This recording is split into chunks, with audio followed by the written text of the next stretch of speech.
not everybody's back.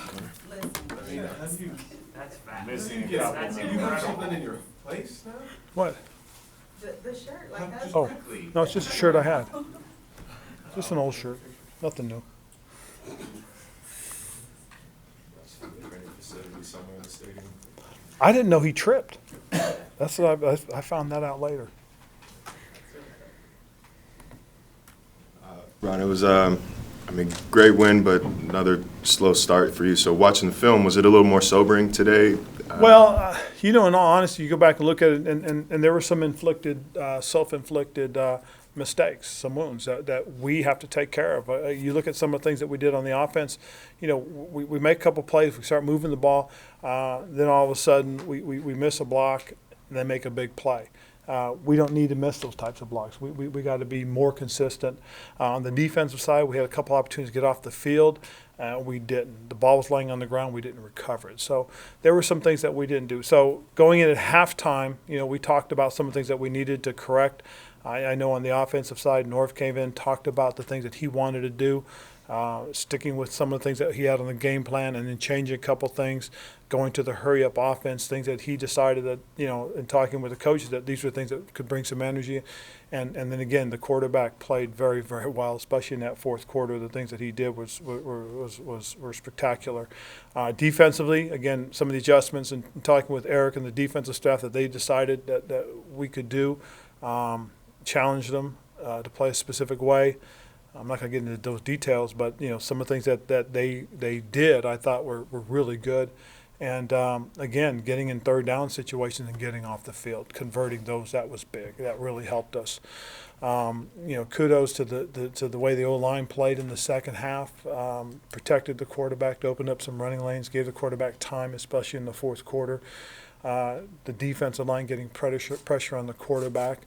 We didn't play particularly well in the secondary, or I should say the corners. We struggled a little bit with some of the things. We weren't as good as we had been in the past technically. And again, just going back and look at some of the things that they need to correct. And again, it really wasn't a thing that, that it just kind of cropped up, because our guys have played very well for the most part. And at the end of the day, when you get a chance to really break it down, I thought they played average. They didn't play to their abilities. And that's something that, we'll go back and we'll work on. But, I really like our guys. I think our guys did some really good things. Kudos to our special teams. Our punt team, our punt coverage was outstanding. I think their average start position was 20-yard line, which was big for us in terms of the coverage units, the kickers, the punters. Really, I thought the punter played extremely well and really helped. And again, it was and I believe Mike Adams said it was a team victory. It seems like over the past 8 years, I don't have any stats to back this up, but Cam always seems to play well when it's a no huddle hurry up situation when the tempo is picked up. Do you agree with that, and do you guys need to do more of that? Well, I think it's situational. Circumstances dictate a lot of things that happen, more so than anything else, because there has been situations when we've come out and started a game at no huddle and gone 3 and out. So again, I just think it's situational. Yeah, do we need to look at it? Most certainly, but I don't think that's going to drive who we are as an offense. When you're struggling like that in the first 3 quarters, is that something? Yeah, it was something that North felt we needed to do, up tempo, partly because it was in the fourth quarter. But I think he felt very good about it, and once the rhythm started, he as a play caller just rolled it off, and Cam as the quarterback out there just handled it very, very well. What advantages are there to doing that? I mean, I guess defense can't make substitutions. Exactly, that's part of it. But when you get a rhythm, I think it really helps. Offensive movement, ball control is a rhythm. I think a lot of play callers will tell you that. The same thing with defensive play callers. You get into a rhythm, calling whether you're calling pressures or you're calling coverages. Once you get a flow and it gets going very well, you can just rattle it off. Is it impractical to have it be who you are as an offense? I think there are some things, because again, if you go three and out, next thing you know, your defense is constantly out there. And it can wear your defense out as well. I mean, it is most certainly a team thing, and I think a lot of it is situational and by rhythm. And, I believe, Norv has a good handle on it. I think what he did yesterday was right along the lines of trying to create some energy, and he did. Did it affect their pass rush yesterday? Did it slow it down at all? I think to a degree it did. I think, not being able to substitute as quickly and freely as you'd like to, I think that creates a little bit of it. And again, I think some of the things that our quarterback did really helped. And again, as I said, I thought our offensive line played very well in the fourth quarter. Ron, that's Cam's 15th career fourth quarter comeback, which is more than Aaron Rodgers. Is he underrated nationally in that regard? And what do you see from him in those moments as his Well, I think he is. I think there's, he gets overlooked because of his style of play. It's not a prolific style. He runs the ball extremely well. He's not a pure pocket passer. Although there are elements of his game where he plays very well from the pocket as well. He's good on the move. But again, I think just the success he has in the fourth quarter with the comebacks is a lot about his desire, wanting to win. When you gave him the game ball, you mentioned something about how he just wanted the ball back. He wanted the ball. He What wants the was ball. he saying? Was He he just saying wants anything? the ball. He'll come up and say, "Coach, put it in my hands, Coach. Trust me." I mean, he wants the ball. And it goes back to a little something I learned from Michael Jordan when we were in Chicago. And Michael used to say, certain guys want the ball when it's crunch time. Other guys just don't seem to come off the picks the way they're supposed to. So, and I've told that to Cam, and Cam has always wanted the ball. Right, you said Cam kind of does a little bit differently than a lot of other quarterbacks in this league. How special, when you went back and looked at it, was the play he makes on 4th and 10 to take the hit and still? Well, yeah, to create a little more time for Torrey to make the cut and for him to stand tall and take the hit and finish the delivery. I mean, that's an outstanding play. I mean, and he's done it before in the past. That harkens back to 2013 when he stood tall in the pocket and New Orleans is running a zero blitz against him and he throws the touchdown, to win the game. I mean, those types of things are, that plays etched in my mind because I think just the fact that he's standing tall, being pressured, and their safety's just about to hit him as he releases it. And it's a heck of a throw.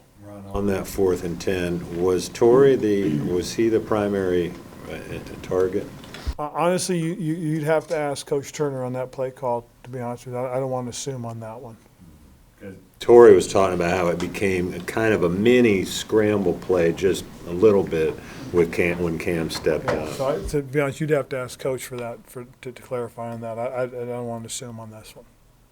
And I know you'll go talk to Ryan after this, but you have fairly good feeling about Torrey's health, or too soon to know? It is too soon to know. He hit the ground pretty hard with his knee. I don't think there's anything structurally wrong, but he's gonna see the doctors this afternoon just to make sure everything's okay. But the first indication I got last night really was that he took a pretty good shot when he hit the ground, and he did have a little swelling. So that's all I can tell you as far as that show. And Mario? Mario's pretty stiff. He took a pretty good shot in the lower back, and we'll see how that. Hopefully it'll loosen up by Tuesday or Wednesday. But we'll treat him accordingly. And again, I really won't know until I get a chance to talk to Ryan after this. What happened with Thomas when he? Oh, he got poked in the eye. Yeah. So yeah, it was. I mean, he came back in and finished the game out, but he did. He took a finger to the eye, and so he was down for a little bit. Last week you said the part of your struggles on defense where you're not controlling the gaps. 58 rushing yards allowed yesterday. How would you say y'all controlled them? We controlled them pretty good, but there, and there were a lot of zero or negative plays as well, made by the defenders. I thought our guys ran through their gaps very well, controlled it very well, but they did hit us on a couple of traps pretty well, and that'll be something that we got to shore up because last week it affected us as well. This week they came back and got us on a couple of them. We were able to make a couple adjustments and shut that down, but that's too much, and we got to be better at that.